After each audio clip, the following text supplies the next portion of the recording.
డిఎస్సిలో అక్రమాలు జరిగాయని బలంగా వాదించుకుంటూ వస్తున్న వైఎస్ఆర్ కాంగ్రెస్ పార్టీ దానికి సంబంధించి ఇప్పటికే విడతల వారీగా ఆందోళనలు చేశారు. తాజాగా కూడా నియోజకవర్గాల్లో పెద్ద ఎత్తున ర్యాలీలు చేశారు. బై డిఫాల్ట్‌గా ప్రభుత్వానికి మరీ ముఖ్యంగా తెలుగుదేశం పార్టీకి ఇవన్నీ కంటగింపుగానే ఉన్నాయి. వీటిని అడ్డుకునే ప్రయత్నాలు చేశారు. చేస్తారు ఆఫ్‌కోర్స్. అండ్ అదే సమయంలోనే ఈ ర్యాలీలను తక్కువ చేసి చూపించే ప్రయత్నం చేయడం, ఈ ర్యాలీల మీద ఖచ్చితంగా అబండాలు వేయడం, ఆ బాధ్యత తెలుగుదేశం పార్టీ సోషల్ మీడియా కాదు.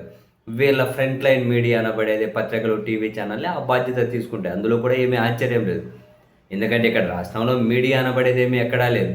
ఎవరికి వాళ్ళ వాళ్ళ ప్రయోజనాలే ముఖ్యం కాబట్టి క్లియర్ కట్‌గా కొన్ని పార్టీల కోసమే పనిచేస్తూ ఉన్నారు కాబట్టి ఇప్పుడు వైఎస్ఆర్ కాంగ్రెస్ పార్టీ చేసిన ఆందోళనలను చాలా తక్కువ చేసి చూపించే బాధ్యత టీడీపీ మీడియా తీసుకోవడంలో వింత లేదు, ఆశ్చర్యం లేదు.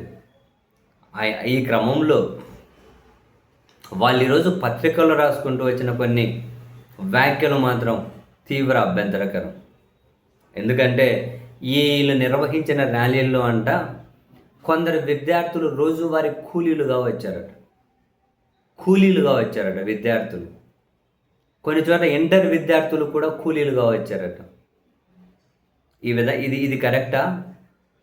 ఒకవేళ విద్యార్థులే వచ్చారనుకుందాం, విద్యార్థులు ఆందోళనలు చేయకూడదా?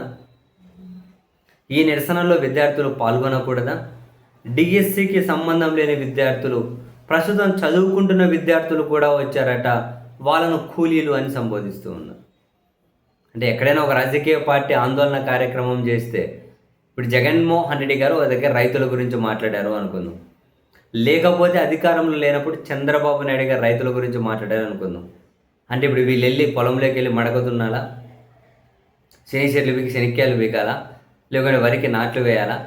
లేదు అంటే నీకేం సంబంధం రైతుల గురించి మాట్లాడుతున్నావు అని చెప్పి అంటారా? జనరల్గా అంటారా? ఒక సమస్యను అడ్రస్ చేయడమే కదా. ఇప్పుడు డిఎస్సికి సంబంధించి ఈ అక్రమాలు జరిగాయని వైసీపీ వాదిస్తుంది. వాదన తప్పా కరెక్టా అన్నది ప్రజలకు ఒక విచక్షణ ఉంటుంది. ఎవరిది కరెక్టు, ఎవరిది తప్పు, ఏ ఆధారాలు ఏంటి అనేది డెఫినెట్లీ వాళ్ళు ఆలోచించుకోగలుగుతారు.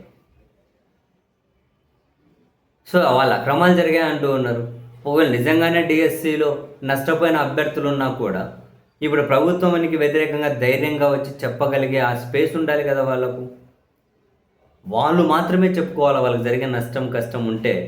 వాళ్ళ తరపున రాజకీయ పార్టీలు, వాళ్ళ తరపున మరొకరు చెప్పకూడదా? అలా చెబితే వాళ్ళు కూలీలు, విద్యార్థులు కూడా రోజువారీ కూలీలు అయిపోతారా? అంతగానో ఇన్సల్ట్ చేయాలా వాళ్ళను? ఏమో మరి.